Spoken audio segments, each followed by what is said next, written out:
how's it going, everybody? Gabriel, Santiago here. So this week we're gonna talk a little bit about something about last video, and thank you so much for the feedback and all these messages and support. I really appreciate it. We're gonna be talking a little bit about rhythmic accents in samba improvisation. I hope to be helpful in that regard. Before we do that, please don't forget to subscribe to the channel and activate all the bells and whistles and all that stuff. And this is all my social media stuff.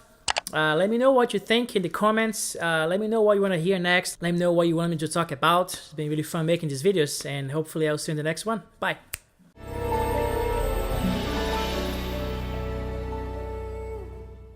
Alright, let's talk about the solo. If you haven't watched the video yet, go ahead, there's a link here in the comments so you can actually watch the video, and then you come back here. So we're going to talk about that solo at the end. Of course, there's a million things happening at the same time, a bunch of different things I'm doing, and we don't have time to cover everything. So I'm going to be focusing on basically talking about a little bit about the scales and modes I'm using, and also the main thing in the video, which is some rhythm accents that I'm using when I improvise on samba that you guys can experiment with, right? So reminding you guys that you can download the PDF and the play along here in the description of the video. Don't forget to do that so you can actually listen and practice together. So it's kind of fun. All right, regarding the video, the harmony is pretty simple, right? In this song, it's basically sort of a D major thing, and this is the chorus, right? So I'm playing E minor, then A sus, then F sharp minor, then B7 sharp 5 or B sharp flat 13, whatever you want to call it, right? So the scales and modes I'm using are pretty simple. So I'm basically thinking about D major over here on the 2-5-1, right? So I'm thinking about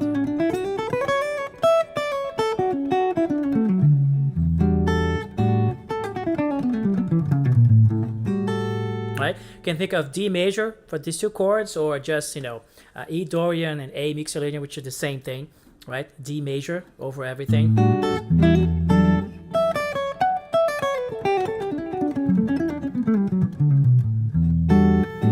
Right?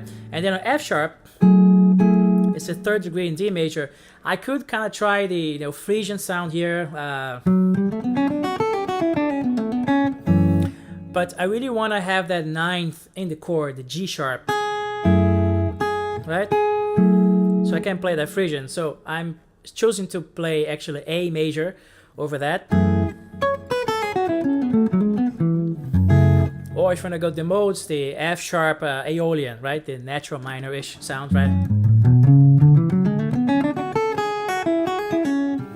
So I can have that sound here. So when we get here, right, to the B7 sharp 5 flat 13, I'm using the B alto scale, right? Or C melodic minor, right? That's where it comes from, the same sound. So basically, if you want to think about tonal kind of thing, so you can think of D major over this, and you can think of A major over here, and here you can think of C melodic minor, right? So I'm just gonna be playing over that a little bit so you can check the sounds and commenting over it. So it sounds like this: D major,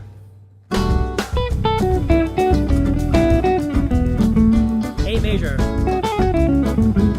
C melodic minor, D major, A major, C melodic minor,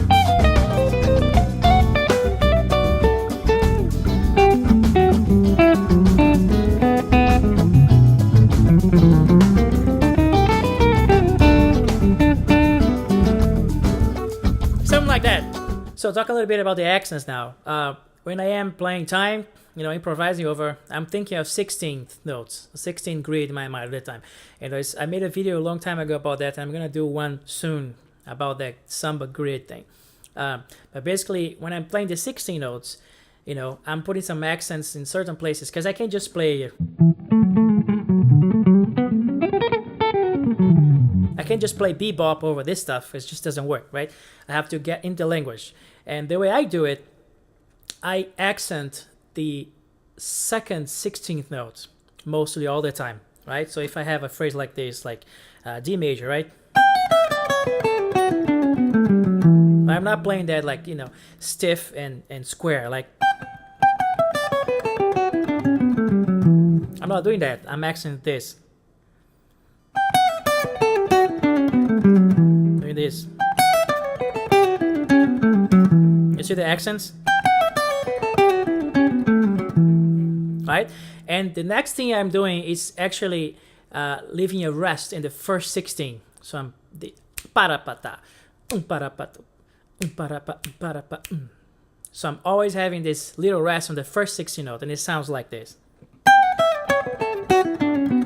So all the phrases kind of gravitates towards that mindset. So let's run with the play along and see how it goes.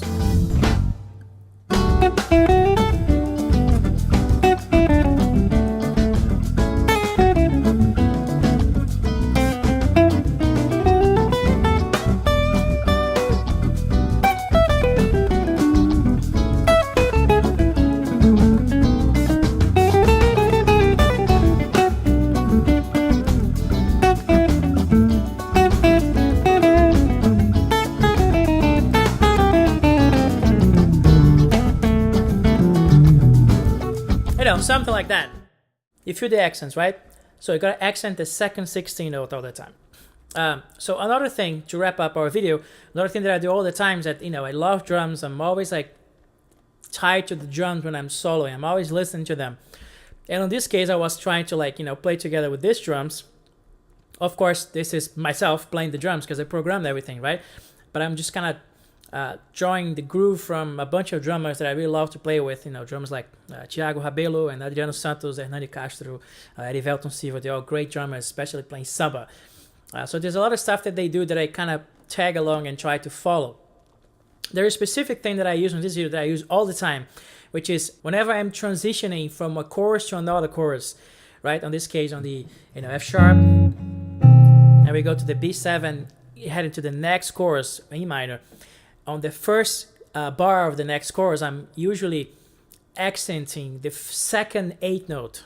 So if you're going 1, 2, 1, 2, pa, I'm always placing an accent there because there's usually a snare that accents that time, that rhythm.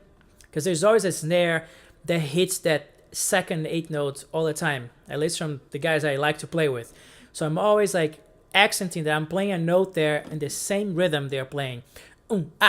And I'm always accenting that note, you know, so doing something like that.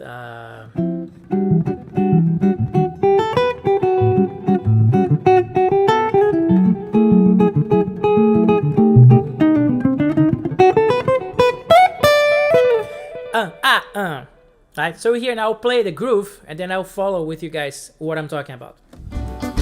Let's see the second 8 note now. 1, 2, 1, 2, 1, pa. It's coming up again. F sharp minor, B7, 1, 2, 1, 2, ah. You see? Again. 1, 2, 1, 2, ah. See? So you all hear the snare hit, right? On the second 8 note, the first bar. So I'm always attentive to that particular hit because that's usually in the turn of the chorus. I'm always making that 8 note together with the snare hit. It helps me a lot to kind of set up my next chorus, my next thing. So I'm always making that hit along with the snare. So now I'm gonna play a little bit and I'm gonna do exactly that. When the chorus turns around, you know, B7, then we go into E minor again, you're gonna see me hitting that same note and accenting that note with the snare. Sounds kind of like that. Here we go. 1, 2.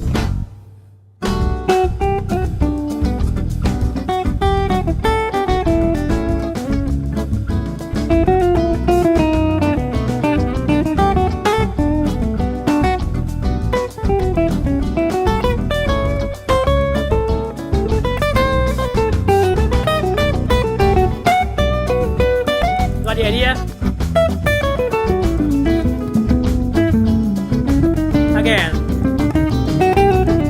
Ah. Got the idea, right? So then when the chorus turns around, I'm always having that edge, you know, that little thing, that little hit I'm always like setting myself up to the next thing, to the next chorus. It gives me a nice kind of fresh start, so I can think of different ideas, different rhythms, and see what's gonna happen, right? So now we're gonna hear some excerpts from the video. You know, if you haven't watched it yet, go to the description of the video. There's a link here, so you can watch the whole thing. And you're gonna see like a couple choruses, the first couple choruses, when you're gonna hear me doing all the accents I'm talking about on the first 16 notes, and all the stuff I just talked about. You know, the second 8th note on the first bar every time the chorus goes around. So I hope you like it, and let me know what you think. Bye.